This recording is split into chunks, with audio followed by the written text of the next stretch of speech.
देखिए अब है ना, हम बात करेंगे ट्रिग्नोमेट्री फंक्शन है ना, उनकी डोमेन के बारे में, रेंज के बारे में और ग्राफ। किसी भी फंक्शन का अगर ये तीनों चीजें अगर आपको अच्छी तरह से समझ में आ जाती है तो बहुत अच्छी आपकी अंडरस्टैंडिंग हो जाती है उस फंक्शन के बारे में। जितने भी ट्रिग्नोमेट्री फंक्शन है, साइन एक्स से लेके और कोसेक एक्स से, सबकी हम डोमेन, रेंज और ग्राफ की बात करेंगे। चलिए सबसे पहले बेसिक देखिए, साइन एक्स को कहते हैं बेसिक ट्रिग्नोमेट्रिक फंक्शन। साइन और कोस दो है ना, वो बेसिक है, उन्हीं से तो बाकी बने। तो मैं करूंगा क्या, पहले मैं डोमेन की बात करता हूं, रेंज की और ग्राफ की, और इसके बारे में पूरा पढ़ेंगे। सर पूरा क्या कहना क्या चाह रहा हूं मैं, साइन एक्स को आपको याद दिलाता हूं, आपने 10th में पढ़ा था ना, पंडित बद्री प्रसाद हर हर बोले, ये पढ़ा था। और आपको याद होगा जो साइन एक्स जो है ना वो p बाई एच था। तो एक चीज तो है परपेंडिकुलर अपॉन हाइपोटेन्यूज था, कौन सा, साइन एक्स, ये चीज आपको पता होनी चाहिए। दूसरा आपको ये पता होनी चाहिए कि भाई ये जो एंगल है ना एक्स, यहाँ पे साइन एक्स जो है आप सबको पता है यहां पे भी पॉजिटिव होता था फर्स्ट क्वाड्रेंट में, और सेकंड क्वाड्रेंट में भी साइन पॉजिटिव होता था, दोनों जगह पे पॉजिटिव पॉजिटिव है। और दो ही क्वाड्रेंट थे ये वाले जिसमें साइन एक्स नेगेटिव होता था। मैं साइन एक्स की बात कर रहा हूं। अब देखिए बात करते हैं कि भाई इस केस में ये एक्स एंगल यहां आएगा तो भी साइन एक्स पॉजिटिव वैल्यू देगा, और यहां पे भी आ जाएगा तो भी पॉजिटिव देगा। तो सबसे पहले बात करते हैं डोमेन की। अब डोमेन है कि भाई एक्स का इनपुट क्या क्या हो सकता है। देखिए एक्स है ना वो, भैया मैं यहां पे अगर लिखूं एक्स की वैल्यू कुछ भी हो सकती है। साइन एक्स जो है ना, एक्स की वैल्यू साइन 1 भी हो सकती है, साइन 0 भी हो सकती है, साइन यहां पे 100 भी हो सकता है, और साइन यहां पे 1000 भी हो सकता है। तो एक चीज आपको समझ में आई कि x का इनपुट का कोई भी कंस्ट्रेंट नहीं है, कोई भी कंडीशन नहीं है। सर नेगेटिव भी हो सकता है, बिल्कुल हो सकता है भैया, साइन -40 भी हो सकता है, और साइन यहां पे माइनस में 100 भी हो सकता है। भाई नेगेटिव हम कैसे करते हैं, नेगेटिव एंगल होता था ना जब कोई भी एंगल क्लॉकवाइज मेजर होता था। तो अगर x में x की कोई भी वैल्यू पॉसिबल हो सकती है तो मुझे डोमेन का आइडिया मिल गया। एक्स ही तो होता था, इनपुट ही तो होता था, डोमेन यहां पे क्या होगा, डोमेन यहां पे -इन्फिनिटी से लेके और +इन्फिनिटी तक, यानी कि कोई भी वैल्यू एक्स की हो सकती है। तो एक्स की वैल्यू जो है वो डोमेन डिसाइड करती है, मैं इसमें आ गया। अब बात करते हैं डोमेन के बाद रेंज। देखिए रेंज आने से पहले एक सिंपल सा आपको बताऊं, नेक्स्ट मेरा स्टेप रेंज है ना, कि रेंज क्या होगी।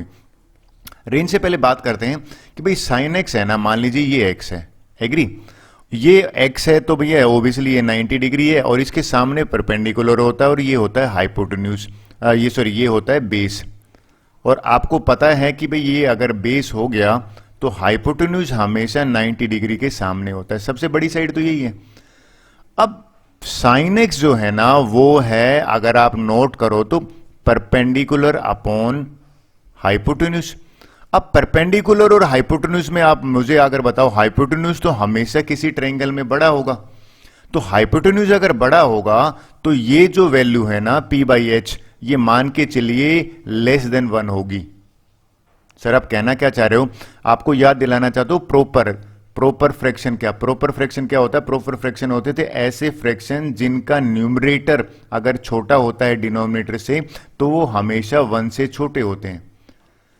अब बात होती है सर साइन एक्स की वैल्यू, एक चीज तो क्लियर आ रही है, साइन एक्स की क्या वैल्यू क्लियर आ रही है कि इसकी वैल्यू हमेशा 1 से छोटी होगी। सर क्यों छोटी होगी, क्योंकि जो डिनोमिनेटर है ना, ये डिनोमिनेटर हाइपोटेन्यूज है, ये हमेशा परपेंडिकुलर से बड़ा होगा। और अगर नीचे वाली वैल्यू बड़ी हो जाती है, मान लीजिए ये 5 है और ये 3 हो गई है, तो डेफिनेटली जो वैल्यू आएगी वो 1 से छोटी आएगी। अब बात होती है सर अगर 1 भी हो सकती है, बिल्कुल हो सकती है। देखिए कब होगी, अगर ये एंगल x है ना और ये हाइपोटेन्यूज है, ये इसके क्लोज आने लग जाए, मान लीजिए ये यहां पे हाइपोटेन्यूज की वैल्यू बढ़ गई, ठीक है, ये और भी क्लोज आ जाए, यानी कि हाइपोटेन्यूज अगर परपेंडिकुलर की तरफ अप्रोच करे तो और एक ये एंगल भी तो आप बढ़ो, देखो बढ़ जाता है। अगर ये मान लो 30 डिग्री है, यहां पे आके मान लो 80 डिग्री या 70 डिग्री बन गया, तो अगर हाइपोटेन्यूज इसको काफी क्लोज करें, ड्रैग कर दें और परपेंडिकुलर की तरफ ले जाएं, तो ये हाइपोटेन्यूज एक स्टेज पे P और H के, यानी कि अगर परपेंडिकुलर और हाइपोटेन्यूज बराबर हो जाएं, ये परपेंडिकुलर की जगह पे मैं H लिख दूं और ये H नीचे है, तो उस केस में 1 आ सकता है। तो साइन एक्स की वैल्यू 1 भी हो सकती है। और आप सबको पता है ये अगर 90 डिग्री यानी कि ये एंगल अगर 90 बन जाएगा तो हमने लोअर क्लासेस में पढ़ा भी है कि साइन 91 होता है। तो मैंने अभी तक बताया क्या है, मैंने ये बताया है कि भाई ये परपेंडिकुलर अपॉन हाइपोटेन्यूज है ना, इसमें हाइपोटेन्यूज हमेशा बड़ा होता है, तो हमेशा बड़ा हो गया तो प्रॉपर फ्रैक्शन में हमेशा आपने देखा वो लेस देन 1 होते हैं। लेकिन अगर परपेंडिकुलर और हाइपोटेन्यूज बराबर, एक कंडीशन में बराबर भी हो सकते हैं, इसको हम ड्रैग करके यहां ले आएं और जो ट्रायंगल है वो हमारी इस तरह से बन जाएगी। तो जितनी ज्यादा क्लोज आएगी, अगर ये दोनों बराबर हो गए हाइपोटेन्यूज और परपेंडिकुलर, तो 1 भी आ सकता है। तो साइन एक्स की हाईएस्ट वैल्यू मुझे मिल गई कि भाई साइन एक्स है ना, कोई भी एंगल हो वो 1 हो सकता है और 1 से हमेशा छोटा होगा। ठीक है सर, उल्टा भी हो सकता है, बिल्कुल हो सकता है। देखिए नेगेटिव अगर हम जाएं, देखो हाइपोटेन्यूज कभी भी नेगेटिव नहीं होता, ये तो आपको पता है। सर क्यों नहीं होता? क्योंकि हाइपोटेन्यूज अगर आप नोट करो तो भैया वो तो परपेंडिकुलर का स्क्वायर और बेस का स्क्वायर करने पे आता है। लेकिन अगर आप नोट करो एच जो पी जो है ना वो परपेंडिकुलर, वो नेगेटिव हो सकती है। अगर इस क्वेश्चन में परपेंडिकुलर नेगेटिव हो जाएगा और हाइपोटेन्यूज तो पॉजिटिव हो जाएगा, तो सेम चीज आ गई यहां पे। क्या चीज आ गई कि ये -1 जा सकता है, यानी कि -1 के बराबर भी हो सकता है और -1 से बड़ा होगा। सर माइनस क्यों आया? माइनस इसलिए आया क्योंकि ये परपेंडिकुलर डिपेंड करता है बन कहां रहा है। अगर परपेंडिकुलर यहां पे बन रहा है थोड़ी देर के लिए, आप नोट करें, देखिए ये तो हाइपोटेन्यूज है। अगर यहां परपेंडिकुलर की बात करूं तो परपेंडिकुलर देखिए आप नोट कर रहे हैं तो ये नेगेटिव वैल्यू बन रही है। इस इंफॉर्मेशन के बेस पे मुझे रेंज मिल गई, यानी कि भैया -1 और 1 के बीच में ही ये लाई करेगा। और अगर आपको पता लग गया क्यों लाई करेगा तो इसकी रेंज मुझे मिल गई। जिंदगी में याद रखिए, कोई आपको कहे कि साइन एक्स की वैल्यू 2 है तो वो बिल्कुल गलत बात कर रहा है, 2 हो ही नहीं सकती। आप उसको कहे भैया ये पॉसिबल ही नहीं है साइन एक्स इक्वल टू 2 हो जाए, कभी नहीं होगा। अगर कोई आपको कहे कि भाई साइन एक्स है वो -3 है, तो भी मना कर दीजिए कि भैया हो ही नहीं सकता, क्योंकि इन दोनों के बीच में साइन एक्स की वैल्यू आएगी। अब मैंने रेंज भी बात कर ली, अब और बात करते हैं कि सर रेंज तो चलो आपने बता दी, फिर बात है ग्राफ। किसी का भी ग्राफ बनाने का, देखो आपको पता होगा ग्राफ बनाने का बड़ा अच्छा तरीका था, आपने लोअर क्लासेस में करा होगा। हम इस तरह से करते थे, ग्राफ बनाते थे और यहां पे हम लिखते थे x और यहां पे y लिखते थे, और y देखा जाए तो हमारा यहां पे fx है, यानी कि इस फंक्शन को मैं fx लिख रहा हूं। अब मुझे अगर ये 3-4 वैल्यू मिल जाए तो ग्राफ बनाना आसान रहता है। क्या वैल्यू? देखिए साइन एक्स, तो अगर एफ एक्स अगर देखा जाए तो साइन एक्स ही है, तो x अगर 0 है तो साइन 0 हमें पता है ट्रिग्नोमेट्री टेबल से 0 होता है। अगर मैं π/2 की बात करूंगा तो ये 1 होता है। अगर मैं वापिस आ जाता हूं पाई की बात करता हूं तो अगर आप नोट करें पाई पे फिर ये 0 बन जाता है।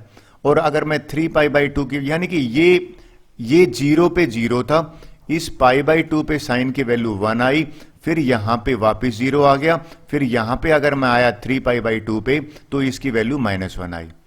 ये इंफॉर्मेशन, और सेम हम यहां पे भी जा सकते हैं, भाई जरूर नहीं है पॉजिटिव लो, अगर मैं यहां पे -π/2 ले लूं और -3π/2 ले लूं तो ये मुझे एक आइडिया देता है ग्राफ बनाने का। और ये लीजिए मैं आपको ग्राफ समझाता हूं।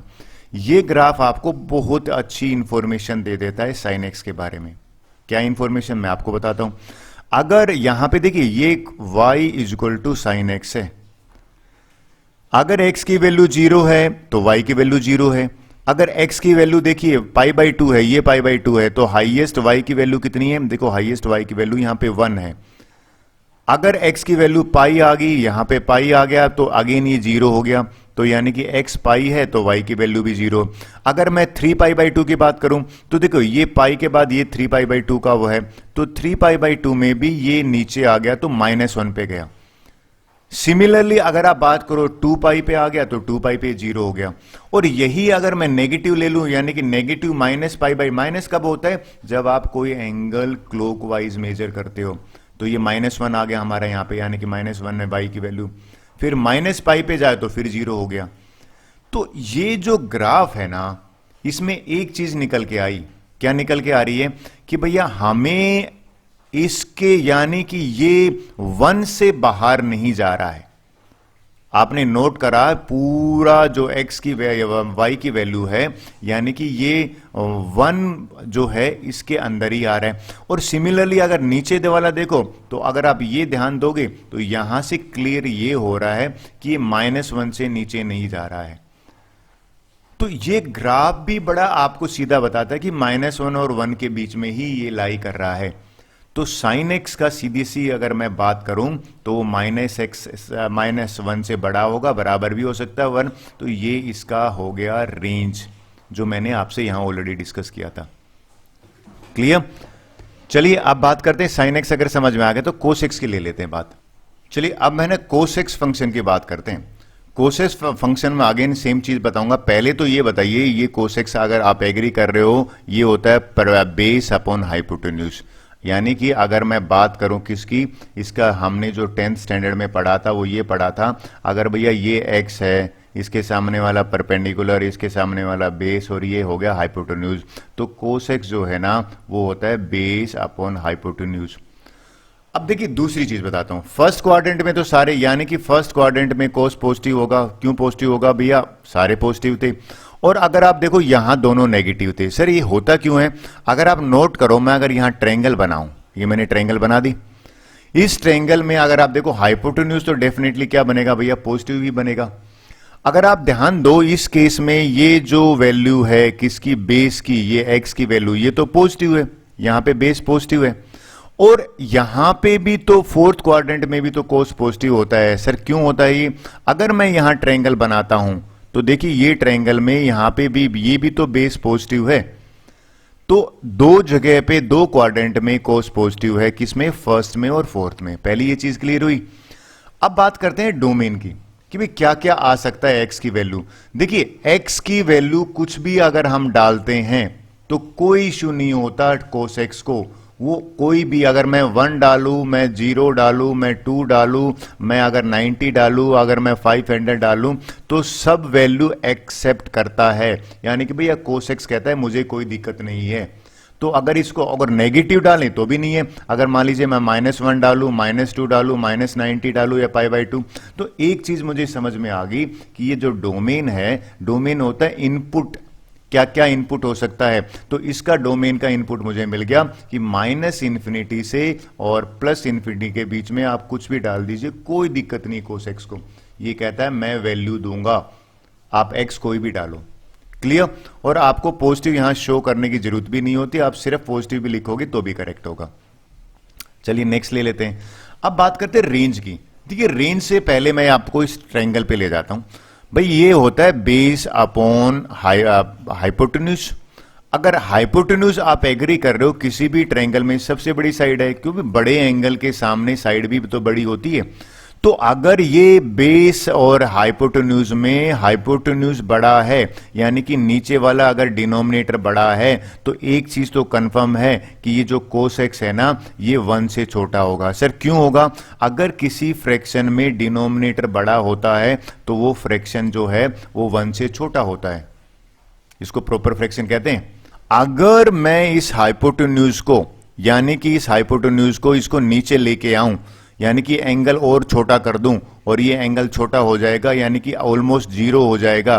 तो 0 एंगल अगर हो जाता है तो ये परपेंडिकुलर बेस पे लाई करेगा। तो अगर एंगल 0 हो गया, यानी कि कोस 0 हमने पढ़ा भी है 1 है, तो ये जो परपेंडिकुलर, ये जो हाइपोटेन्यूज है ये भी b बन जाएगा, और नीचे अगर ये b बना और ऊपर भी b है तो ये 1 आ गया। तो यानी कि ये 1 के बराबर भी हो सकता है। तो मैंने बात क्या करी है? मैंने ये बात करी है कि भैया कोस एक्स की हाईएस्ट वैल्यू 1 होगी और 1 से छोटा होगा। अगर मैं बात करूं, देखिए अब आ जाते हैं नीचे की तरफ, नेगेटिव कहां तक जा सकता है। नेगेटिव की बात करें, अगर आप देखो कि इस केस में अगर ये ट्रायंगल मान लीजिए मैंने यहां बना दी, इस केस में अगर मेरा बेस नेगेटिव है, हाइपोटेन्यूज तो नेगेटिव होता नहीं, अगर ये चीज नेगेटिव हो गई, यानी कि कोस एक्स अगर माइनस बेस अपॉन हाइपोटेन्यूज है, तो ये अगर नेगेटिव हो गई तो ये सेम चीज है वो -1 आ जाएगा, यानी कि कोस एक्स की वैल्यू जो है वो 1 और -1 के बीच में होगी। सर ये आइडिया क्या मिल गया, इससे आइडिया ये मिल गया, मुझे मिल गया कि जो रेंज निकलेगी ना कोसेक्स की, वो रेंज बराबर होगी किसके, -1 और 1 के बीच में। आपको नहीं लगता इस साइन के केस में भी यही था? अब बात आती है कि सर रेंज आ गई हमारी, डोमेन आ गई, बचा है ग्राफ की। तो ग्राफ की बात करते हैं। देखिए अगर ग्राफ बनाना हो तो सेम चीज करते हैं। पहले तो मैं इसको इरेज कर लेता हूं, और ग्राफ बनाने का तरीका, अगर मुझे y is equal to cos x का ग्राफ बनाना है तो इसी तरह से हम करते थे। यहां पे x लिख लेते थे और यहां पे y is equal to cos x लिखते थे। और अब देखिए आपको अगर ट्रिग्नोमेट्री की टेबल थोड़ी बहुत याद है तो x की वैल्यू 0 रखने पर कोस 1 था, और x की वैल्यू अगर π/2 रखते थे तो आपको ध्यान है ये 0 आता था। तो इससे मुझे आइडिया लग गया क्या है, ग्राफ को मैं स्केच बनाऊंगा तो मेरा जो ग्राफ बनेगा ना वो कुछ इस तरह का बनेगा। अब देखिए आपको ये और आपको थोड़ा सा क्लैरिटी देगा। क्या कह रहा है ग्राफ वो बताता हूं आपको। x की वैल्यू 0 थी, y 1 है, x 0 है, y की वैल्यू देखो 1 है, एग्री। और x π/2 है, x π/2 ये रहा, और y की वैल्यू यहां 0 आ गई। अगर मैं आगे चलूं, x अगर पाई पे आ जाते हैं, पाई पे आ जाते हैं यानी कि इस जगह पे आ जाता हूं मैं, तो अगर पाई की बात कर रहा हूं तो ये -1 आ गया। तो ये एक आपको बड़ी साइकिल सी नजर आ रही है कि ये -1 आ गया इसमें। सिमिलरली अगर नेगेटिव की तरफ जाएं, -π/2 पे देखें तो 0 है, -π पे देखें तो -π पे इसकी वैल्यू अगेन -1 है। अगर आपने ध्यान दिया हो नीचे हमारा -1 से नीचे नहीं गया है, आपने ध्यान दिया होगा कि लोवेस्ट वैल्यू सबसे मिनिमम वैल्यू कोस एक्स की माइनस है, और अगर हाईएस्ट देखो तो हाईएस्ट वैल्यू गई है 1। तो एक चीज यहां से क्लियर ये होगी कि हमारा -1 और 1 जो हमने लिखा था ना रेंज, वो बिल्कुल करेक्ट लिखा था। तो किसी भी फंक्शन की बेटर अंडरस्टैंडिंग हो जाती है अगर हमें उसके डोमेन निकालनी आ जाए, रेंज पता लग जाए, और ग्राफ एक विजुअल पार्ट है जो बहुत अच्छी आपकी अंडरस्टैंडिंग कर देती है। क्लियर? चलिए आप नेक्स्ट ट्रिग्नोमेट्री रेशियो की बात करते हैं। ओके, अब मैं ना जो 10x है उसकी डोमेन, रेंज और ग्राफ के बारे में पढ़ते हैं। देखिए आप एग्री कर रहे हो कि भाई 10x जो है वो होता है sin x divided by cos x, right. और ये जो फंक्शन है ना इसमें डेफिनेटली डिनोमिनेटर में cos x है, और ये चीज 0 नहीं हो सकती। यानी कि मुझे यहां से एक आइडिया मिल गया कि भाई cos x है ना कभी भी 0 नहीं होगा। अगर ये 0 हो गया तो फंक्शन ही नॉट डिफाइन हो जाएगा। तो ये पता करते हैं कि किन किन वैल्यूज पे x की वैल्यू पे ये 0 बनता है।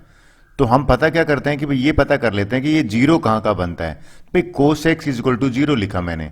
अब देखिए याद दिलाता हूं आपको कि x जो है ना वो 0 कब बनेगा, एक तो π/2 पे बनेगा, एग्री। और π/2 के बाद जो नेक्स्ट वैल्यू आती है ना वो आती है 3π/2 पे बनेगा, और 3π/2 के बाद नेक्स्ट वैल्यू आती है जो 5π/2 पे बनेगा, और इस तरह से वो कंटिन्यू जाता है। ये आई होप आपको पता होगा। और सेम नेगेटिव में भी लिख सकते हैं हम। देखिए अब नेगेटिव पे बात करें तो भैया -π/2 पे भी ये 0 होता है, और -3π/2 पे भी 0 होता है, -5π/2 एंड कंटिन्यू ये गोइंग ऑन। तो बात आती है कि सर ये जो है ना ये है ओड इंटीजर 1 3 5।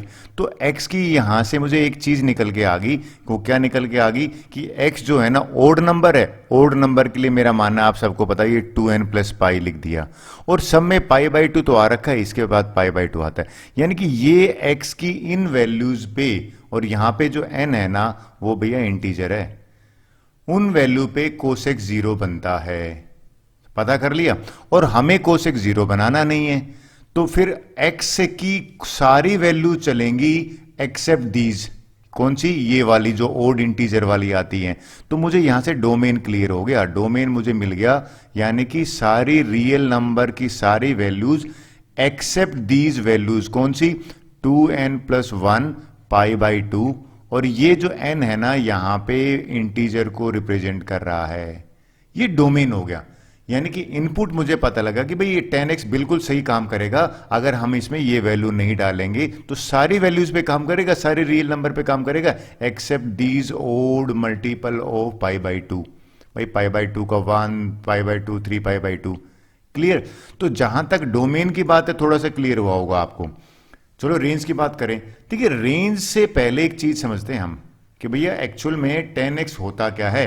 अगर मान लीजिए मेरे पास ये थोड़ी देर के लिए ये मेरा ट्रायंगल है, और इस ट्रायंगल में मैंने ले लिया ये अगर एंगल x ले लिया तो ये परपेंडिकुलर है और ये बेस है, तो आप एग्री करोगे कि जो टेन थीटा है ना या टेन एक्स है वो परपेंडिकुलर अपॉन बेस होता है। अब बात करते हैं भाई परपेंडिकुलर और बेस तो कोई भी वैल्यू हो सकती है। कैसे, मैं क्या कहना चाह रहा हूं, अगर मान लीजिए मैंने थोड़ी देर के लिए जो परपेंडिकुलर है वो ले लिया एक्चुअल में 10,000 10,000 और बेस ले लिया 0.1, तो भी ये काफी बड़ी वैल्यू आ जाती है, राइट, 1 लाख के करीब आ जाती है। उल्टा भी तो हो सकता है, अगर मान ले ऊपर मैंने जो P अपॉन बी है ये P तो ले लिया मैंने 0.1 और बेस अगर मान ले लीजिए मैंने 10,000, तो ये भी तो अगर सिंप्लीफाई करेंगे तो बहुत छोटी वैल्यू आ जाएगी, यानी कि ये वैल्यू जो है काफी लेस देन 1 आ जाएगी। तो P अपॉन बी की बहुत बड़ी वैल्यू भी आ सकती है, बहुत छोटी वैल्यू भी आ सकती है, इसमें कोई कंस्ट्रेंट नहीं है। तो रेंज क्या हो जाएगा, रेंज इसमें से ये निकल के आ गया, ये माइनस इन्फिनिटी से और इन्फिनिटी तक होगा, इसमें हमारा कोई दिक्कत ही नहीं आ रहा। एग्री भाई, ट्रायंगल बनेगी ना ज्यादा, मान लीजिए किसी का परपेंडिकुलर बड़ा है और बेस छोटा है तो ये भी ट्रायंगल बन सकती है, और उल्टा ये भी तो हो सकता है बेस बड़ा है परपेंडिकुलर छोटा है तो ये भी बन सकती है। तो P और B कोई भी वैल्यू अटेन कर सकते हैं। अगर ये कोई भी वैल्यू अटेन कर सकते हैं, बड़ी से बड़ी छोटी से छोटी, जो रेंज होगी ना जो 10x है उसकी भी बड़ी से बड़ी और छोटी से छोटी कोई भी वैल्यू आ सकती है। क्लियर हुआ हमारे बात? डोमेन रेंज अगर क्लियर हो गया तो इसकी ग्राफ की बात कर लेते हैं। देखिए अगर जहां तक ग्राफ की बात आती है, ये लीजिए मैं ग्राफ समझाता हूं कि एग्जैक्टली ग्राफ है क्या इसका, तो इसमें से आपको और थोड़ा सा लेवल ऑफ अंडरस्टैंडिंग है बेटर हो जाएगा इसका। जल्दी समझाता हूं कैसे बेटर हो जाएगा। ये कह रहा है, अगर इस क्वेश्चन में पूछो कि भाई जो ये एक्स एक्सिस है ये एक्स की वैल्यू रिप्रेजेंट कर रहा है और वाई है ये, तो एक्स जीरो पे तो 10x जीरो ही होता है, लेकिन हमें पता है कि भाई 10x है ना, 10 जीरो पे तो जीरो होता है, और आपको पता होगा 10 π/2 पे ये नोट डिफाइन हो जाता है, बहुत बड़ी वैल्यू आ जाती है। थोड़ी समझाने के लिए ये कह देता हूं कि भाई इनफाइनाइट, तो जीरो से, और ये π/2 है, तो ये यहां पे इसकी π/2 पे अगर मैं π/4 आता है ना 45 पे तो 10 45 1 होता है, लेकिन हम अगर 90 की तरफ जाते हैं तो बहुत बड़ी वैल्यू हो जाती है ना, कि ये जो ग्राफ बनता है। और सिमिलरली नेगेटिव पे अगर मैं नीचे जाता हूं तो यहां पे 45 आता है, माइनस का π/4, उस पे तो -1 ही होता है 10, और आगे π/2 की तरफ अप्रोच करते हैं तो ये वैल्यू आगे बढ़ती जाती है। तो ये जो x की कोई भी वैल्यू यहां पे आ रही है अदर देन ओड इंटीजर वाला नहीं ले रहे हैं। देखिए हम अगर π/2 नहीं ले सकते, ये मैंने हटाई है, 3π/2 हटाई है ये, और सिमिलरली -π/2 हटाई। अब ये बात थी x की, और y की तो कोई भी वैल्यू आ सकती है, y की वैल्यू तो आप देखो कंटिन्यू जा रही है। तो ये ग्राफ हो गया किसका, 10x का। आई होप आपको थोड़ा सा क्लियर हुआ होगा। चलिए नेक्स्ट ले लेता हूं। 10 के बाद मैं कोट को बताता हूं कि कोट x के बारे में हम क्या पढ़ते हैं। देखिए आप एग्री कर रहे हो, कोट x जो है ना वो होता है cos x upon sine x, और ये फंक्शन कोई भी वैल्यू ले सकता है, बस डिनोमिनेटर में जीरो नहीं आनी चाहिए, यानी कि साइन एक्स कैसे भी हो ये नॉट इक्वल टू जीरो आना चाहिए। तो पता तो करे साइन एक्स किस वैल्यू पे जीरो होता है। तो अगर मैं sine x equal to zero put करूं और ये पता कि किस पे जीरो होता है, तो देखिए सबसे पहले मुझे पता है एक्स जीरो पे भी जीरो आता है, फिर पाई पे भी जीरो आता है, ये मुझे याद होना चाहिए ट्रिग्नोमेट्री टेबल से। ये 2π पे भी आता है जीरो, और अगर ध्यान दो तो 3π पे भी जीरो आता है। और सिमिलरली अगर देखिए जरूरी नहीं है इस पे, नेगेटिव पे भी आता है, -π पे भी जीरो आता है, -2π पे भी आता है, और इट गोज ऑन। अब इस वैल्यू में ये तो इंटीजर वैल्यू है, इसमें ओड इवन का कोई लफड़ा नहीं है, तो मुझे x यहां से क्या मिल गया, x मुझे मिल गया nπ, और nπ में जो n है ना वो इंटीजर को बिलोंग करता है, यानी कि इस वैल्यू को अगर मैं माइनस कर दूं, हटा दूं, जिसपे साइन x जीरो होता है, वो बाकी सारी x की वैल्यू पर कोट x डिफाइंड है, यानी कि कोट x काम करेगा। ये मशीन कोट x नाम की मशीन काम करेगी, बस x की ये वैल्यू ना आई। तो ये इंफॉर्मेशन है तो मुझे बड़ा आसान हो गया। डोमेन तो मुझे x की वैल्यू तो होती है, तो डोमेन मुझे मिल गया यहां पे सेट ऑफ रियल नंबर, और इसमें से मुझे ये माइनस करना है, यानी कि nπ, और यहां पे भैया n जो है ना वो इंटीजर है, तो ये मुझे मिल गया डोमेन। चलिए डोमेन अगर आपको आ गया, अब रेंज की बात करते हैं, क्योंकि ये आपको देखो रेंज और डोमेन तो है ना भैया किसी का बिहेवियर है, और किसी का बिहेवियर अगर पता लग जाता है तो हमें पता लग जाता है कि वो आगे काम कैसे करेगा। तो चलिए रेंज की बात करें। रेंज से पहले मैं आगे आपसे पूछना चाहूंगा और बताना चाहूंगा कि भाई कोट एक्स है ना, वो फार्मूला किसका होता है, परपेंडिकुलर अपॉन बेस है, तो बेस अपॉन परपेंडिकुलर होता है। तो सेम चीज आपको नहीं लगा 10 के केस में जो हम कर रहे थे? क्या भाई, ये अगर मान लीजिए थोड़े एक्स है, ये बेस है और ये परपेंडिकुलर है, तो ये दोनों कोई भी वैल्यू अटेन कर सकते हैं। कोई भी का मतलब है कि भाई अगर मान लीजिए बेस थोड़ी 0.1 आया छोटे से छोटा और परपेंडिकुलर अगर बड़े से बड़ा आ गया, तो इसको अगर आप सिंप्लीफाई करोगे तो बहुत छोटा नंबर आ जाएगा। ये बहुत छोटा नंबर आ जाता है। तो बहुत छोटी वैल्यू भी आ सकती है कोट एक्स, उल्टा भी तो हो सकता है। भैया बेस मान लीजिए आपका बहुत बड़ा है, राइट, और अगर मान लीजिए परपेंडिकुलर आपका बहुत छोटा है। अब इसको सिंपलीफाई करेंगे तो यहां पे अगर आप नोट करोगे तो ये और भी बड़ी वैल्यू आ गई। तो मैं कहना क्या चाह रहा हूं, मैं ये कहना चाह रहा हूं कि भाई बी और पी कोई भी वैल्यू अटेन कर सकते हैं, तो कोटेक्स की भी कोई भी वैल्यू आ सकती है। तो कोई भी का मतलब ये हो गया कि ये इसकी वैल्यू माइनस इन्फिनिटी से और प्लस इन्फिनिटी के बीच में कोई भी कोटेक्स की वैल्यू आ सकती है, यानी कि ये इसकी रेंज हुई। क्लियर हुई बात? भाई इसमें परपेंडिकुलर और बेस कितना भी बड़ा हो कितना छोटा हो, मैं पीछे भी बात कर रहा था, भाई एक ट्रायंगल है जिसमें परपेंडिकुलर छोटा है और उसमें बेस बहुत बड़ा है, तो भी तो ट्रायंगल ही पॉसिबल है। ये भी तो हो सकता है कि जिसका परपेंडिकुलर बहुत बड़ा और बेस छोटा हो, तो ये चीजें पॉसिबल है, तो इसमें कोई भी वैल्यू आ जाएगी। अब बात करते हैं, हमने डोमेन और रेंज कर ली, चलिए ग्राफ की बात करते हैं। अब ग्राफ अगर y इक्वल टू कोटेक्स का ग्राफ बनाएंगे तो आपको सीधा सा ये ग्राफ समझाता हूं कि ये ग्राफ कैसे बना, देखिए आपको और भी अच्छी तरह से आएगा। तो लीजिए ग्राफ समझाता हूं पहले। चलिए अब ग्राफ के बारे में पढ़ते हैं। ग्राफ में आप देखिए कोट एक्स में अगर मैं 0 लेता हूं तो 0 तो नॉट डिफाइन आता है, इनफाइनाइट तो बहुत बड़ी वैल्यू आ जाती है y इक्वल टू, लेकिन π/2 पे जो है y की वैल्यू 0 होती है। तो ये जो ग्राफ सिमिलरली अगर नीचे जाते हैं पाई पे अगर आप जाते हो तो आगे नो डिफाइन आ जाता है, और इस 0 पे तो ये एक्चुअल में रेसिप्रोकल ही हो गया 10x का। हमें वैसे भी पता है कि जो कोटेक्स है ना वो 1/10x होता है। तो जो 10 की प्रॉपर्टी थी ना वो बिल्कुल उसके अपोजिट शो कर रहा है, यानी कि 10 π/2 पे अगर आप नोट करो नोट डिफाइन था, ये π/2 पे 0 है, और 0 पे 0 था, तो ये 0 पे अगर आप देखो नोट डिफाइन जा रहा है, इनफाइनाइट की तरफ जा रहा है। क्लियर हुई बात? तो ये कोटेक्स का ग्राफ हो गया। अब कोटेक्स के बाद चलिए नेक्स्ट चलते हैं, सीकेंट की बात करते हैं। देखिए ये आपको और भी इजी लगेगा।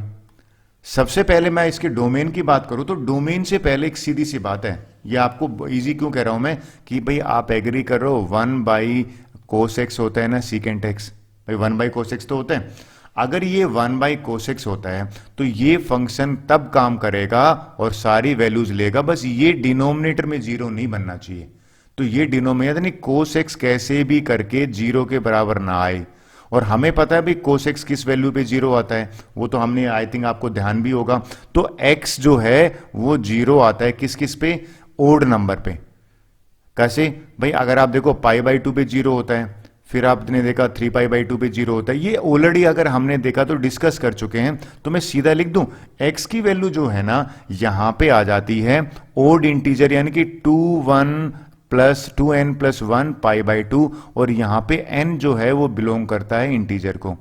इस x की वैल्यू इन पे छोड़ दूं तो सारी वैल्यू पे ये काम करेगा। तो यानी कि डोमेन, जो यहां पे डोमेन की बात हो रही है ना, वो डोमेन हो जाएगा set of real number except these.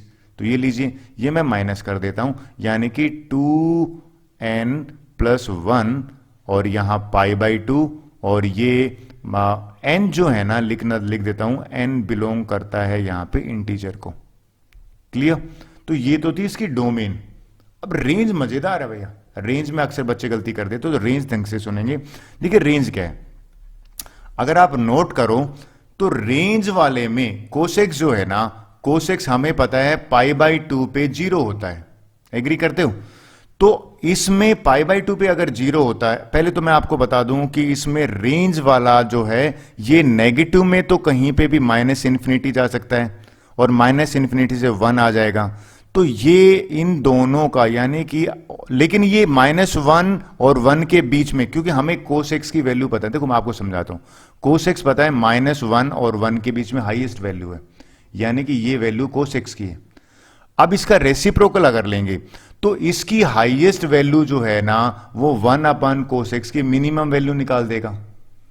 तो मैं कहना क्या चाह रहा हूं कि कोसेक्स जो है ना इसकी रेंज में ये -∞ से -1 और 1 से लेके इंफिनिटी, इसकी रेंज ये होगी। आप बोलो चलिए आई कैसे, कहानी क्या हो रही है, जैसे समझाता हूं आपको मैं सिंपल लैंग्वेज में। देखिए भाई sec x 1/कोसेक्स होता है ना, कोसेक्स मैंने मान लीजिए छोटी से छोटी वैल्यू ले ली 0.000001, करेक्ट। अब ये अगर मैं ले लूंगा तो बहुत बड़ी वैल्यू आ जाएगी। भाई आप भी एग्री करो, यहां पे अगर 5 जीरो है तो ये भी 5 जीरो होगी, तो कोसेक्स जितना छोटा है उतनी बड़ी वैल्यू आ रही है। तो इसमें से निकल के ये आई, और उल्टा भी नेगेटिव में भी यही चीज है।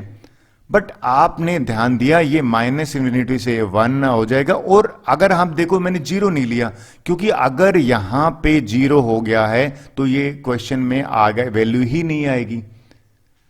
भाई कोस जीरो कितना होता है, कोस 0 π/2 पे होता है।